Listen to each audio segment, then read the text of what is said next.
నమస్కారం, నేను మీ జాహ్నవి. మనతో ఉన్నారు ప్రముఖ జ్యోతిష్య వాస్తు పండితులు, జ్యోతిష్య వాస్తు శిక్షణ నిపుణులు, లలిత ఉపాసకులు బ్రహ్మశ్రీ నానాజీ పట్నాయక్ గురువు గారు. ప్రస్తుతం మనం చూస్తున్నట్లయితే దారుణాతి దారుణమైన దీన స్థితిని మనం చూస్తున్నాం. నిజం చెప్పాలంటే అటు ప్రకృతి వైపరీత్యాల పరంగా కానివ్వండి, ఇటు అమ్మాయిల మీద అఘాయిత్యాల పరంగా కానివ్వండి, అసలు మొత్తం ప్రపంచమే ఎటెళ్ళిపోతోంది అన్న స్థితిని మనం చూస్తున్నాం. అయితే ఈ సందర్భంగా మీకు ఒక్క విషయం నేను చెప్పాలి. 9 నెలల క్రితం నుంచే మన నానాజీ పట్నాయక్ గురువు గారు కొన్ని అంశాలు చర్చిస్తూ వచ్చారు కదా. అంటే ప్రకృతిలో ఇలాంటి మార్పులు జరగబోతున్నాయి, ఇబ్బందికర వాతావరణం ఉండబోతోంది అని. అయితే అయినా వస్తున్నాయని చెప్పారు, వస్తున్నాయి. సో అసలు వీటన్నిటికీ సంబంధించి పరిహారాలు అంటూ ఏమి ఉండవా? మరి ముందు ఆస్ట్రాలజీ చెప్పిన తర్వాత అసలు డీటెయిల్డ్ గా ఒక్కసారి మరి గురువు గారి మాటల్లోనే అడిగి తెలుసుకుందాం. నమస్కారం గురువు గారు. శ్రీమాత్రే నమః. గురువు గారు, మీరు 9 నెలల ముందు నుంచే రాబోయేది ఇవమ్మా అనర్థాలు జరగబోతుందని వీడియోలలో చెప్తూనే ఉన్నారు. పర్సనల్ గాను చెప్తున్నారు, ఇలా జరగబోతోందని వీడియోలోనే చెప్తూనే ఉన్నారు.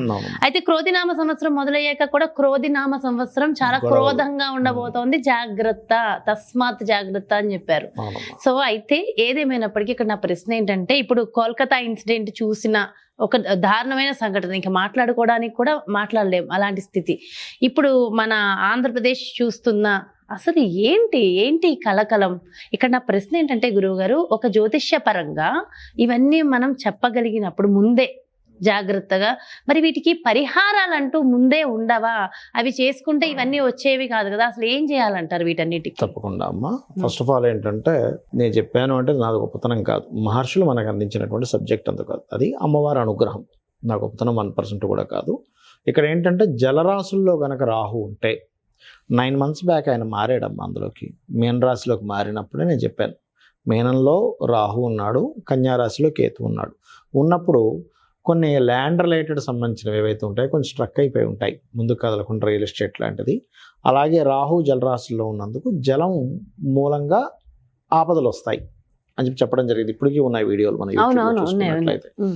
కాబట్టి ఏంటి, జలపరమైనటువంటి ఇవి మనకి మీనరాశిలో కానీ, కర్కాటక రాశిలో కానీ, వృశ్చిక రాశిలో కానీ ఈ రాహు సంచరించేటప్పుడు మీరు చూడవచ్చు, ఎప్పుడెప్పుడు ఎక్కువ జలప్రలయాలు ఉన్నాయని చూసుకున్నప్పుడు చంద్రరాశులు, చంద్రుడు ఎప్పుడైతే ఈ రాహు సంబంధాలు కలిగి ఉంటాయి ఎక్కువగా అప్పుడు జరుగుతాయి. అంటే నార్మల్ టైంలో ఒక 10% చూపిస్తే అక్కడ ఒక 50 to 60% ఎక్కువ చూపిస్తూ ఉంటుంది, దాని రేషియో కనుక తీసుకున్నట్లయితే. అందుకే అప్పుడు మీరు అప్పుడు అడిగినప్పుడు కూడా ఆ వీడియోలో ఓం దుర్గాయ నమః చేసుకోవాలమ్మా, రాహు వల్ల వస్తుంది కదా అని చెప్పడం జరిగింది. ఇప్పటికీ నాకు ఎప్పుడన్నా భయం వేస్తే మీరు చెప్పింది గుర్తుంది, తలుచుకుంటూ ఉంటాం, ఓం దుర్గాయ నమః అని చెప్పి చేసుకోవాలని చెప్తూ ఉంటాం. అదేవిధంగా స్త్రీలపై అఘాయిత్యాలంటే ఇది రాహుకి సంబంధం లేదు. మనము ఒక 1 month బ్యాక్ కూడా ప్రెడిక్ట్ చేసాము, మొన్న కూడా మళ్ళీ ప్రెడిక్ట్ చేసాం, ఇంకా జరగనున్నాయి. ఇంకా ఈ జలప్రలయాలు మీన రాశిలో రాహు ఉన్నంత కాలం అంటే దాదాపు ఇంకో మార్చి వరకు ఉంది. ఎందుకంటే అది ఒకటే కాకుండా ఈ కుజుడు, శని కూడా పరస్పరం వీక్షించుకుంటున్నారు. కాస్త జాగ్రత్తగా ఉండాలి. యుద్ధాలు కానివ్వండి, యుద్ధ వాతావరణాలు కానివ్వండి, ఇవన్నీ కాస్త ఎక్కువగా అవుతూ ఉంటాయి. దీనివల్ల ఏంటంటే ఈ రాబోయే 2-3 monthsలో మంచి చేస్తున్నా సరే కొంతమంది మీద వ్యతిరేకత రావడం. ఇప్పుడు నాయకులు ఉంటారు, వాళ్ళు మంచి చేసినా సరే కొన్ని వాటిని వ్యతిరేకంగా చూపించడం, వ్యతిరేక కలిగేలా చేయించడం జరుగుతుంది అని చెప్పారు. ఎందుకంటే రవి మనకి కన్యారాశిలో కేతుతో కలుస్తూ దాని తర్వాత నీచ పొందుతున్నాడు. సో ఏంటంటే కొన్ని కావాలని చెప్పి వాళ్ళ మీద బురజల్లే ప్రయత్నం చేయడము, ఏది మన నాయకుల మీద, అది సీఎం కావచ్చు, పిఎం కావచ్చు, ఎమ్మెల్యే కావచ్చు, ఎవరి మీదైనా ఇట్లాంటి ప్రయత్నాలు కూడా జరుగుతాయి. ఎందుకంటే తులారాశిలో రవి ఎప్పుడైతే నీచపడి కుజుడు దృష్టి పడిందో అది అటువంటి ఫలితాలను ఇస్తూ ఉంటుంది. కాబట్టి ఈ విషయాల్లో ఇట్లా ఉండాలి. ఒకటే నేను చెప్పేది, ఎవరికైనా ఎక్కువ భూ సంబంధమైన వివాదాలు ఎక్కువగా అవుతున్నాయండి, ఎందుకంటే భూతత్వ రాశుల్లో కేతు ఉన్నాడు కాబట్టి అని అనుకుంటే గనక మీరు చేయవలసింది మహాగణపతి. ఇప్పుడు ఎట్లాగో గణపతి నవరాత్రులు వస్తున్నాయి కాబట్టి గణపతిని తలుచుకోండి. అదేవిధంగా ఎక్కువగా ఈ జల సంబంధించిన ప్రదేశాల్లో నివసించే వాళ్ళు అప్రమత్తంగా ఉండాలి. రాబోయే ఇంకొక 6 నెలల వరకు ఈ ప్రభావం అనేటువంటిది ఉంటుంది. దీంతో పాటు పర్టికులర్గా వీలైనంత మటుకు జలముతో గణపతిని గనక అర్చించినట్లయితే జల సంబంధంగా మీకు వచ్చేటువంటి ఇబ్బంది రాకుండా కూడా గణపతి చూసుకుంటాడు. అది ఓకే, అయితే ఈ ఫ్లడ్స్ రావడం ఇవన్నీ కూడా రాజకీయ నాయకులు వేరే ఎవరో చేస్తున్నదైతే కాదు కదా. ఎలా చేస్తారమ్మా? ఆ. వర్షం కురిపించగలుగుతారా? వాళ్ళేమైనా అదే రాక్షసులా? కదా, అదే కదా. అసలు అయినా సరే వాళ్ళ మీద నిందలు రావడం ఏంటో ఇదంతా. అండ్ కొన్ని విషయాలు కొంతమందిని చూస్తుంటే, మీరు చూసారా గురుగారు, ఒక సైంటిస్ట్ ఒక ఆమె అవును దాదాపు కంప్లీట్ అయిపోయింది పాపం ఆమె పరిస్థితి. అవును. ఆమె ఎందుకమ్మా ఒక ఇదైపోయింది. పెళ్లి ఆ. కోసం అన్ని రెడీ చేసి పెట్టుకున్నారట, నగలు ధనం అన్ని కొట్టుకుపోయాయి పాపం. అసలు చూసారా, మనుషులు కూడా వెళ్ళిపోతూ ఉన్నారు. అంటే జలరాశుల్లో ఉన్నప్పుడు ఇట్లాంటివి జరుగుతుంది. మరి ఇలాంటి వాటికి పరిహారాలు అంటే మనం చేసుకునే పరిహారాలు ఇండివిజువల్ గా చేసుకోవాలా, మొత్తం లోకం సుభిక్షంగా ఉండడం కోసం ఏమైనా కామన్గా చేయాలంటారా? ఒక విషయం అమ్మా, ఇలాంటి విపత్తులు రాకుండా ఉండడానికే ఆలయాల్లో అప్పుడప్పుడు లోక కళ్యాణార్థం హోమాలు అవి చేస్తూ ఉంటారు. ఇప్పుడు ఉత్సవాలు అవి జరుగుతుంటాయి సార్, ఆలయాల్లో జరుగుతుంటాయి. మరి జరుగుతున్నా సరే ఇలా ఎందుకు జరుగుతుందండి అంటే, ఈ సమూహం అంతా ఒక దగ్గర ఉంటారమ్మా, వాళ్ళకి నష్టపోయే యోగం ఉంటుంది. లేదా కాలంలో ఒకసారి నష్టపోయే కాలంలో, ఇప్పుడు శుక్రుడు నీచబడి కుజుడు చూస్తున్నప్పుడు కేతువుతో ఉన్నప్పుడే జరిగింది. అంటే ఏమిటి? ఆస్తి నష్టాలు జరిగాయి అన్నీ కూడా.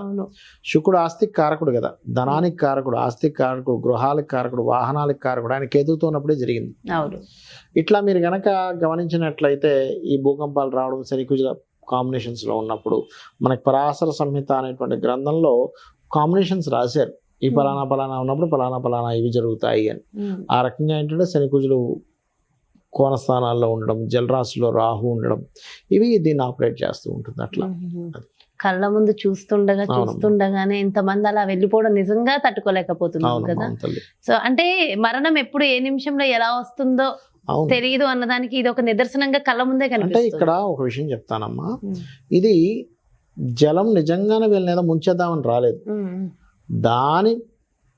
అది రావాల్సిన దాంట్లో వచ్చింది వీళ్ళు చేసిన కొన్ని తప్పిదాలు.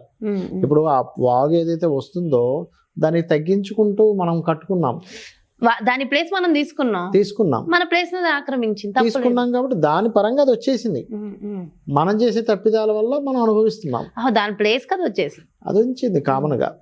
ఇప్పుడు అక్కడ తోవ గనక అలా లేకపోయి ఉంటే నార్మల్ గా అది ఫ్లో అయ్యేదిగా. వీళ్ళ ఇళ్ల మీద ఎందుకు వచ్చింది అంటే, మనం చేసిన కొన్ని తప్పులు ఉంటాయి. గ్రహస్థితి గ్రహచారంగా కొన్ని గ్రహ కలయికల వల్ల కొంత నష్టపోవడం జరుగుతూ ఉంటుంది.